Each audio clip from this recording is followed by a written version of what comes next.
दोस्तों good morning, good morning. क्या बात है।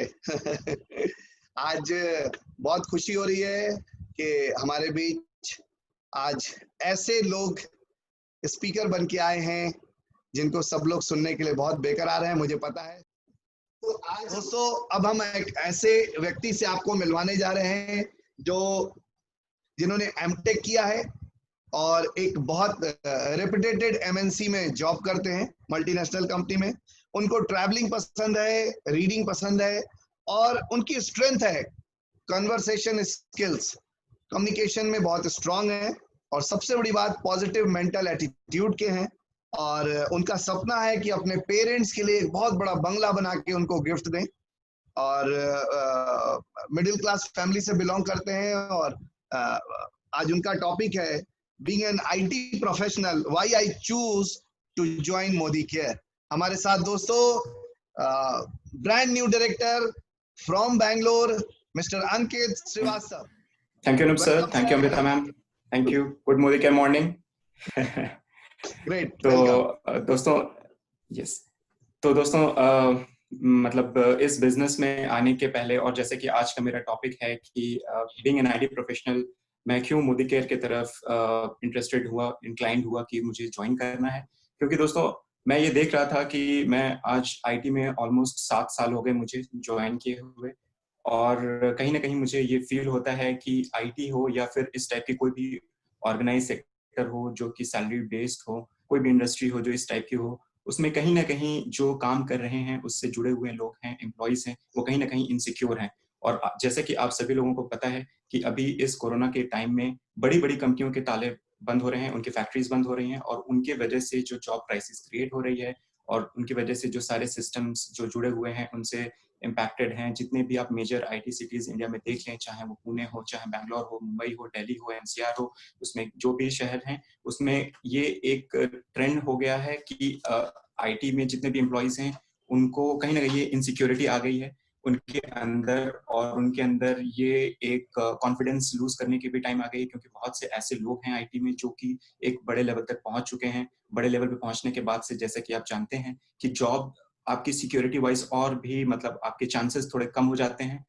आप अपने करियर ट्रैक में ग्रो तो कर लेते हो, बट कहीं ना कहीं एक लेवल पे जाने के बाद से आप उस कंपनी के लिए एक बहुत ही महंगे रिसोर्स साबित होने लगते हो। और जिस दिन उस कंपनी को ये रियलाइज होता है कि आप उस कंपनी के लिए एक बहुत महंगे रिसोर्स हो गए हो या बन रहे हो, तो सबसे पहले आपके ऊपर वो तलवार गिरती है। और दोस्तों ये उन सभी लोगों वो सभी लोग जो इस मीटिंग में हैं और जो इस फील्ड से रिलेटेड हैं, इससे रिलेटेड फील्ड्स में भी हैं, वो भी कनेक्ट कर पा रहे होंगे कि कहीं ना कहीं वो सेंस ऑफ इनसिक्योरिटी रहती है मन में। और उसके वजह से मैं हमेशा एक लुकआउट पे था कि क्या मेरे पास कुछ ऐसी अपॉर्चुनिटी किसी के थ्रू मुझे पता चल जाए, या जो ऐसी अपॉर्चुनिटी जिसमें कि मुझे कोई कम पैसे में मुझे बहुत ज्यादा रिस्क ना लेना पड़े, और मेरी जो एग्जिस्टिंग जो मेरी एक्सपेंडिचर्स हैं, जो मेरी सेविंग्स हैं, क्या मैं उससे कुछ स्टार्ट कर पाता हूँ। मैंने बहुत रिसर्च किया दोस्तों, मैं पढ़ने में बहुत इंटरेस्टेड रखता हूँ। जैसे कि मुझे कुछ भी चीज पता करनी होती है तो मैं बिल्कुल उसके तह तक जाता हूँ, उसके बारे में बिल्कुल पता लगाता हूँ।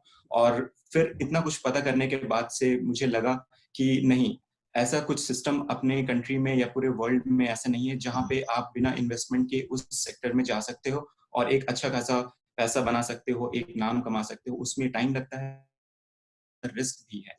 तो जैसे कि प्राय लोग नेटवर्क मार्केटिंग या फिर स्टॉक ब्रोकिंग जैसे टाइप में बिजनेस में भी जाते हैं, और उसके बाद से आज जैसे कि आप लोगों ने सेशन सुना होगा रविश सर का मॉर्निंग में, तो उसमें उन्होंने बताया कि कैसे मतलब वो वहां से करने के बाद भी असंतुष्ट थे, और इतना कुछ अचीव करना उनके पास और इतने सारे उनके स्ट्रॉन्ग फाइनेंशियल बैकग्राउंड होने के बावजूद वो कहीं ना कहीं ये फील कर रहे थे कि कैसे एक नया सोर्स क्रिएट किया जाए, एक ऐसी चीज की जाए जहाँ पे आपको पैसे भी मिले, इज्जत भी मिले, आपके पास एक ऐसे नेटवर्क हो जो लोग जिससे आपको पहचान मिले, आपको लोग रिकॉग्नाइज करें, आपकी छोटी बड़ी अचीवमेंट पे वो लोग खुश हों और सेलिब्रेट करें। तो इन सारी चीजों को देखते हुए मैं मोदी केयर के तरफ मेरा रुझान और बढ़ गया। और दोस्तों मुझे की बात ये बताऊं कि मोदी केयर के प्रोडक्ट्स में पिछले 2 साल से यूज कर रहा था, और मैं जस्ट एक यूजर था, एक सिंपल नॉर्मल यूजर था। मैं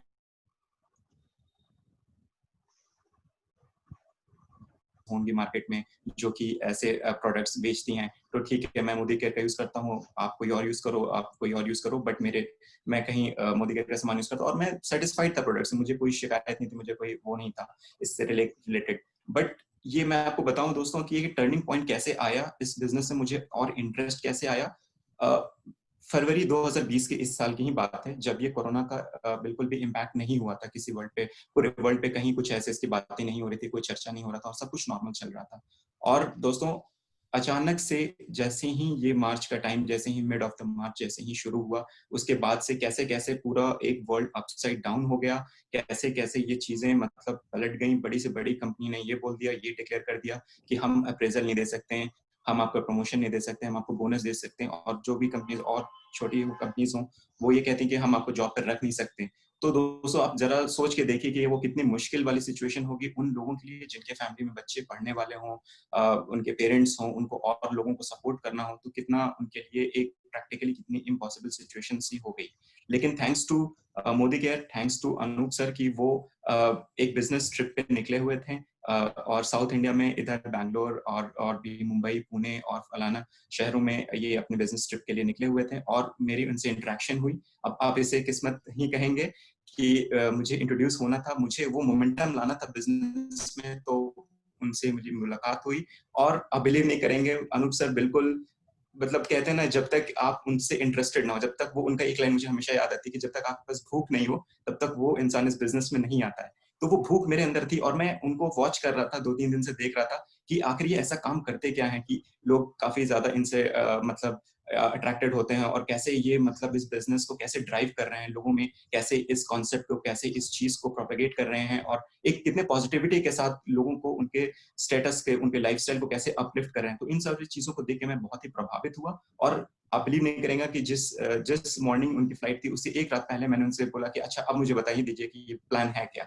उन्होंने मुझे बस 15 मिनट में पेन एंड पेपर लिया और बताया कि ये प्लान है, इसमें ऐसे-ऐसे होता है, इसमें ये करिएगा तो ये आएगा, ऐसा होगा। मैं आपको सच बताऊँ तो फ्रेंड्स, इस पे मुझे बिल्कुल भी ध्यान नहीं हुआ था, क्योंकि मुझे पता था कि बिज़नेस प्लान समझना, बिज़नेस में क्या करने से क्या होता है, ये चीज़ें की ट्रेनिंग तो बहुत सारी ऑलरेडी रिसोर्सेज़ अवेलेबल हैं दोस्तों। लेकिन मुझे बस ये था कि मुझे, हाँ, इनके जैसा, मुझे इनके सक्सेस को रेप्लिकेट करना था, उनको डुप्लीकेट करना था कि ये कैसे डुप्लीकेट करूँ, ताकि वो चीज़ मैं भी कर सकूँ। तो दोस्तों इस बिज़नेस में एक चीज़ और आप ध्यान रखें कि आप अपने लीडर को बिल्कुल, जैसे कहते हैं ना, वो जो कहें आप वो करें, वो जो आपको ट्रैक बताएँ, वो जो चीज़ें आपको जैसे समझाएँ, वो कहते हैं कि अगर ये ऑफ़र है या फिर ये ऐसी चीज़ें, आप बिल्कुल उस चीज़ को डुप्लीकेट करते जाइए दोस्तों। और मैं भी पहले इनिशियली बहुत हेजिटेट करता था कि अरे ऐसा क्यों करना है? मैं तो अपना दिमाग लगाने लगता था। मैं सोचता था कि ऐसे ऐसे कैसे हो सकता है? ऐसे नहीं होता है। बट जब मैं उसको एक्चुअली प्रैक्टिकली जब उसको इम्प्लीमेंट करने लगा, जब देखने लगा, तो मुझे वाक़ई में इसका फ़ायदा हुआ। और दोस्तों मेरा बिज़नेस जिस लेवल से मैंने शुरू किया था, उससे आज के लेवल में देखें तो बहुत ही ज़्यादा मुझे वॉल्यूम मिला है, और बहुत ही ज़्यादा लोगों से मैं कनेक्ट हो पाया हूँ, सबसे बड़ी चीज़ है। बहुत से ऐसे मेरे टीम में लोग हैं, मेरे टीम में ऐसे मेंबर्स हैं जो कि मोटिवेट हुए हैं और सेल्फ मोटिवेट हुए हैं, और इन सारे चीज़ों को देख कर के मुझे और खुशी मिलती है, और मुझे एक उम्मीद मिलती है, हाँ, कि अपार्ट फ्रॉम माय जॉब एक ऐसी चीज़ है जो उसको मैं शुरू करूँ और उसके साथ-साथ चलाता रहूँ, तो एक दिन ऐसा आएगा जब ये मेरा प्राइमरी सोर्स ऑफ इनकम हो जाएगा और मुझे शायद जॉब करने की ज़रूरत नहीं पड़ेगी। जो कि आपको भी पता है कि हर कोई आईटी इंजीनियर जो भी बड़े शहर में रहता है, उसका यही सपना होता है कि यार मुझे जॉब नहीं करनी है, मुझे आईटी में नहीं रहना है। वो इंजीनियर ऑफ़िस में जाता तो है, अच्छे एसी वाले रूम में बैठता तो है, मीटिंग्स करता तो है, बट कहीं न कहीं बैक ऑफ द माइंड उसके ये चलते रहता है, यार इसमें ना मुझे डर लग रहा है, यार इसमें मुझे कब तक कंपनी मुझे रखेगी, नहीं रखेगी। बट दोस्तों आपके पास एक रास्ता है, और आपको पता है कि ये एक ऐसा सिस्टम है जो कि आपको बुलंदियों तक ले जा सकता है, और इसमें पूरा विश्वास रखें, अपने लीडर को फॉलो करें, और आप देखते जाएँगे कि आपके साथ ये मैजिक होता जाएगा। मेरे साथ हुआ है दोस्तों, और आपके साथ भी होना शुरू हो जाएगा।